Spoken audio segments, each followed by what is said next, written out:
वंदे मातरम। नमस्कार, जय श्री राम। हमारा खरगोन इंदौर के बहुत पास है। मनहर की गपशप में एक दुखद घटना जो घटित हुई, जिस पर पूरी देश की नज़रें और दुनिया का ध्यान है, उस पर हम बात कर रहे हैं। कुछ सबक उनसे सीखें। राजा रघुवंशी का शव मिल गया। सोनम, उसकी खोज हो रही है। दोनों बच्चे बहुत सारे सपने लेकर के और एक अपना नव वैवाहिक युगल बहुत सारे आशीर्वाद लेके जिस तरीके से एक नए जीवन में कदम रखता है, इन्होंने कदम रखा। शादी में बहुत सारी शुभकामनाएं, आशीर्वाद इनके हिस्से आए होंगे और ये दोनों निकले हनीमून मनाने। कुछ सवाल जो मन में आ रहे हैं वो हम बात कर रहे हैं। देखिए, और मैं पहले से एक बात कहना चाह रहा हूँ, ये मेरे अपने विचार हैं। हो सकता है कुछ लोगों को अटपटा लगे कि मैं बहुत पुराने ख़यालात का व्यक्ति हूँ। पुराना व्यक्ति हूँ तो पुराने ख़यालात तो होंगे, लेकिन मेरी बात सुनिए ज़रूर। और ख़ास तौर से जो नए बच्चे, आज की दुनिया के बच्चे जो शादी करने वाले हैं, उनके लिए शायद ये वीडियो ज़्यादा कारगर होगा। नंबर एक, हमारे मैं हिंदू समाज की बात कर रहा हूँ भाई, दूसरे समाज से मुझे कोई मतलब लेना देना ही नहीं, ये भी कह सकते हो आप। अपने समाज के बच्चों की बात कर रहा हूँ। जब तक हल्दी लगी रहती है दुल्हा दुल्हन को या नवयुगल को, लड़का लड़कियों को, तब तक 1.25 महीने तक उनको घर से बाहर नहीं निकलना चाहिए। ऐसे शास्त्रोक्त है, ऐसे हमारी परंपराओं में है, रिवाजों में है, रीतियों में है, उसका पालन होना चाहिए। ये बच्चे गए, ठीक है, ज़माने के हिसाब से गए। दूसरा, फिर अगर कहीं बाहर जा रहे हैं तो सब तैयारियां ठीक तरीके से करके, जिस जगह जा रहे हैं वहाँ की सारी जानकारियां आपके पास होनी चाहिए। इस संदर्भ में हुई होगी नहीं होगी नहीं पता। तीसरा, जहाँ तक बने कोई पैकेज किसी ट्रेवल एजेंसी का लिया जाना चाहिए। यद्यपि उस पर शायद पैसा थोड़ा ज़्यादा लगे, लेकिन ये नए बच्चों का मामला रहता है। और नए बच्चे जब घूमने जाते हैं, अर्थात पति पत्नी नया नवयुगल जब जाता है, तो बहुत सारे संकोच होते हैं। लड़का भी बेहिसाब खर्च करना चाहता है, लड़की भी कुछ कहने में बहुत संकोच करती है, क्या पता मेरा पति बुरा मान जाए, पैसे की बात है। तो लड़का बेहिसाब खर्च करना चाहता है, लड़की कुछ कहना नहीं चाहती है। कई दफ़े संकेतों पे काम होते हैं, और ऐसे में जहाँ जाना होता वहाँ नहीं जाने का मन हो वहाँ भी चल देते हैं, या जहाँ जाने का मन है वहाँ नहीं जाते हैं, या जहाँ नहीं जाना है वहाँ के लिए रोक नहीं पाते हैं। घटनाओं की संभावना बढ़ जाती है।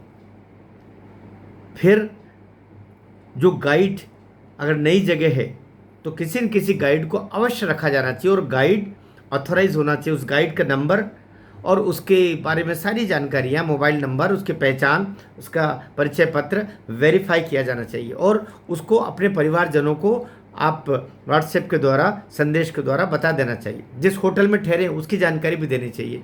वह होटल जहाँ से हम जा रहे हैं वहाँ से कितनी दूर है, कैसे आना होगा, कैसे जाना होगा, किस साधन से जा रहे हैं, क्यों जा रहे, साथ में कौन है, साथ वालों के मोबाइल नंबर क्या है, अगर कोई अपरिचित वहाँ मिला है तो उस अपरिचित का नंबर क्या है।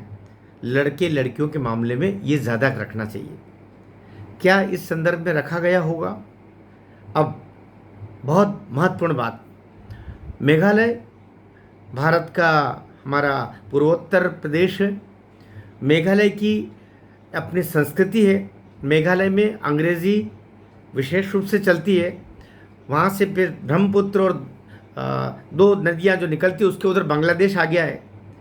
ब्रह्मपुत्र उसके किनारे किनारे उस साइड से हम जब, चूँकि मैं गया हुआ इसलिए बता रहा हूँ, हम आसाम से इससे चल करके, और हम जब उधर पहुंचते हैं तो बॉर्डर प्रदेश है, आसाम और मेघालय का बॉर्डर प्रदेश है, और वहीं से टैक्सी के द्वारा 2-2.5 घंटे लगते हैं और हम पहुंच जाते हैं अपने मेघालय की राजधानी शिलांग में।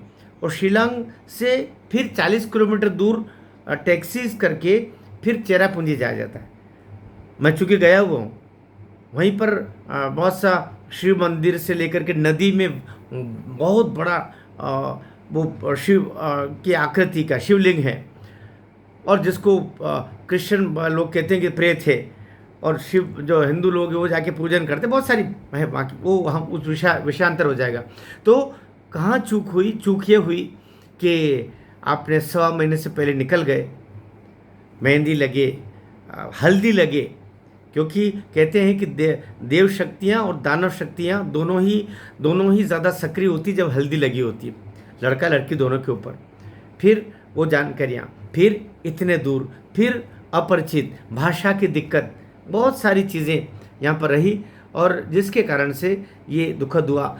अब जो बच्चे जाएं, और पहली बात तो हमारे हमारे हिंदू समाज में तो ये हनीमून का कंसेप्ट ही नहीं भाई। शादी करके दुल्हन नए परिवार में रस्ती बसती है, उस परिवार के साथ ही रहती है। तो बाहर घूमने जाना, और हनी नाम का मून जो है, शहदिया चंद्रमा, ये केवल कल्पना है, होता नहीं है। और इस शहदिया चंद्रमा को ढूंढने जाते हैं तो ये दुष्परिणाम होते हैं।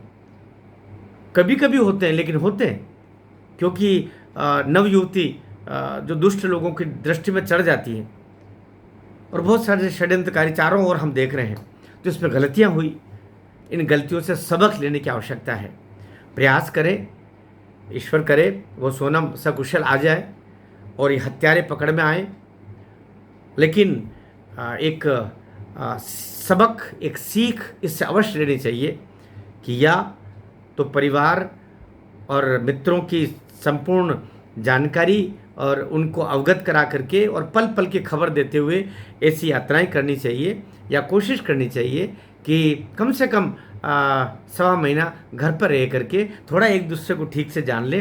फिर ऐसी यात्रा होनी चाहिए, सुपरिचित स्थान पर होनी चाहिए। सस्ती जगह इस समय नहीं रुकना चाहिए, सस्ती जगह इस समय भोजन नहीं करना चाहिए, सस्ता उस समय गाइड नहीं करना चाहिए। सस्ता अगर करते हैं तो कई दफ़े वो बहुत महंगे पड़ जाते हैं। इससे कई, ईश्वर करे वो स्वस्थ होकर के और अच्छे तरीके से बालिका घर पर आ जाए। और जो राजा रघुवंशी के साथ हुआ है, भगवान किसी के साथ भी नहीं करे। एक बेटा, अपनी माँ ने, पिता ने, एक भाई ने अपना भाई खो दिया है, तो वो उसको, आत्मा को भगवान मोक्ष प्रदान करे, और हम इससे सबक लें जो मैंने बताए हैं। भारत माता की जय।